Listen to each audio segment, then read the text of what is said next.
Pemirsa, pasca Direktur Utama PT LIB Ahmad Hadian Lukita ditetapkan sebagai tersangka tragedi Kanjuruhan, PSSI didesak agar ikut bertanggung jawab dan tidak cuci tangan atas tragedi Kanjuruhan dengan melokalisir kesalahan pada Panpel dan Arema FC saja. Apa bentuk tanggung jawab yang harus diberikan PSSI? Sudah bergabung pengamat sepak bola Kesit Budi Handoyo. Selamat malam, Bung Kesit. Halo, ya. Selamat malam, Mbak Zivia. Baik. Bung Kesit, Dirut PT LIB sudah ditetapkan sebagai tersangka karena menurut Polri, dia ini menunjuk Stadion Kanjuruhan yang ternyata tidak memenuhi syarat layak fungsi. Apakah kesalahan PT LIB ini ada kaitannya dengan PSSI? Ya, sudah pasti ada ya kalau menurut pandangan saya. Karena kan rekomendasi yang diberikan oleh LIB ya, untuk menyatakan sebuah stadion layak untuk digunakan bertanding dalam kompetisi liga, itu kan pasti akan dilaporkan ke induknya, dalam hal ini PSSI sebagai regulator. PSSI itu kan pembuat regulasi, kemudian PT LIB itu adalah operator. Segala sesuatu yang dilakukan oleh operator terkait dengan pelaksanaan kompetisi itu semuanya harus dilaporkan, termasuk juga bagaimana kesiapan dari infrastruktur, dalam hal ini stadion, yang akan dipakai oleh klub-klub ya. Jadi ada license yang harus di approve ya, di ACC oleh PT Liga untuk kemudian dinyatakan bahwa stadion itu layak ya. Kalau misalnya kemudian dalam temuan dari pihak kepolisian bahwa ternyata verifikasi dari stadion Kanjuruhan itu memakai verifikasi tahun 2020, berarti kan ada kesalahan. Dan ini harusnya PSSI tahu. Kalau PSSI tidak tahu, ini menurut saya justru kebangetan gitu loh. Kenapa nggak ditegur sejak awal? Toh kompetisi ini di tahun 2022, kalau misalnya ada verifikasi yang sudah 2 tahun berlalu, ini kan harus dipertanyakan. Kenapa tidak pakai yang baru? Begitu. Apakah kondisinya masih sama seperti 2020 atau justru mengalami kekurangan atau sudah ada perbaikan? Jadi kalau menurut saya, kalau sampai PSSI kemudian tidak mengetahui bahwa Stadion Kanjuruhan ini tidak lolos verifikasi ya, artinya menggunakan verifikasi yang 2 tahun sebelumnya, ini jelas menurut saya sebuah keteledoran. Oke, Bung Kesit, seharusnya PT LIB yang melaporkan kepada PSSI soal kelayakan stadion atau PSSI yang mengecek sendiri ke PT LIB untuk setiap kompetisi? Ya harusnya LIB yang melaporkan ya, karena kan sebagai operator dia kan harus mengikuti regulasi yang sudah ditetapkan oleh PSSI ya, dan PSSI juga harusnya jemput bola juga. Dia kan pasti tahu lah ya, PSSI pasti sudah tahu lah stadion-stadion mana yang layak, stadion-stadion mana yang layak, stadion-stadion mana yang bisa digunakan untuk kompetisi liga ya.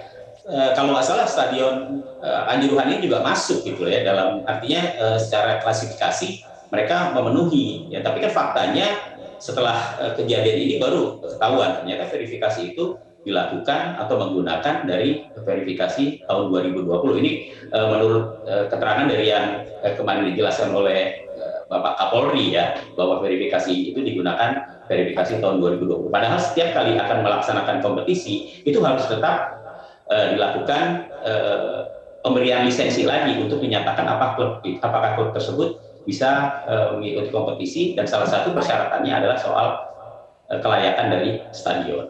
Oke, untuk lebih jelasnya kami sambil putarkan ada infografik ya soal pasal 14 tentang verifikasi stadion di regulasi Stadion PSSI tahun 2021.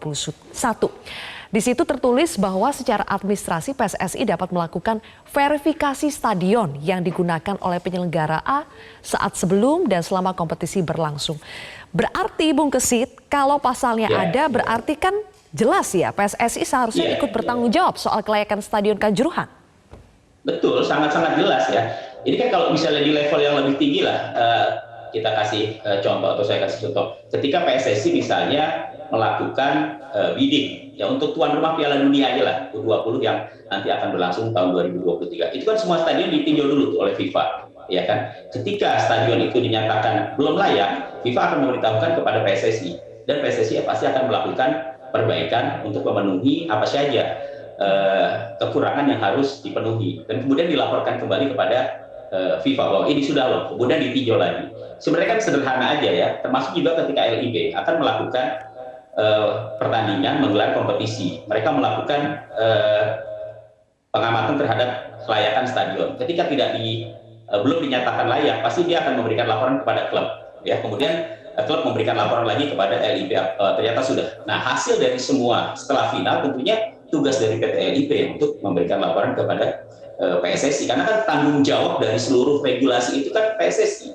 PSSI yang membuat regulasi itu. Gitu ya. Kalau misalnya regulasi itu tidak dijalankan oleh LIB, PSSI berhak menegur LIB, begitu Mbak. Seharusnya berhak menegur ya, tapi pada sidang komdis malahan PT LIB ini sama sekali tidak dikenakan sanksi oleh PSSI, yang dikenakan hanya Arema FC, kemudian security guard dan juga panpelnya.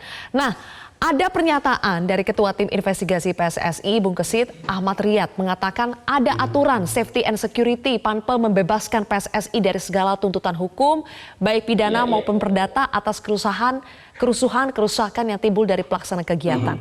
Dalam buku manual Liga juga disebutkan PT LIB bisa dibebaskan dari segala tuntutan hukum apabila terjadi pelanggaran, kerusuhan dan kerusakan. Apakah aturan-aturan tersebut bisa membuat PSSI dan LIB lepas dari tanggung jawab? Soal aturan yang memang ramai diperbincangkan ya, terutama saya melihatnya itu kan sebenarnya hanya tameng aja buat PSSI gitu loh.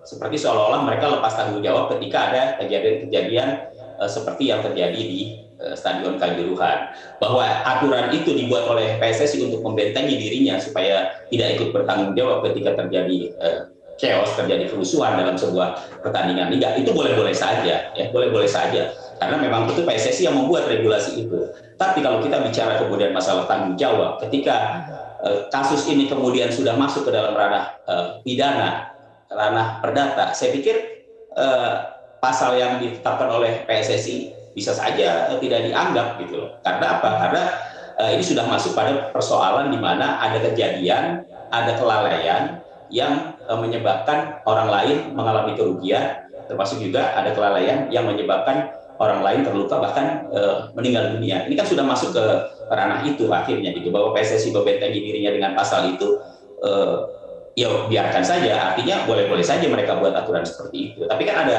hukum yang lebih tinggi lagi, menurut saya seperti itu Mbak. Oke, ada hukum yang lebih tinggi lagi sehingga kalau misalnya sampai kepolisian menyentuh PSSI, memeriksa seperti kata Menko Polhukam, kan juga PSSI juga akan dipanggil untuk diperiksa. Anda mendukung langkah tersebut dan apakah itu bentuk pertanggungjawaban yang seharusnya memang dilakukan oleh PSSI?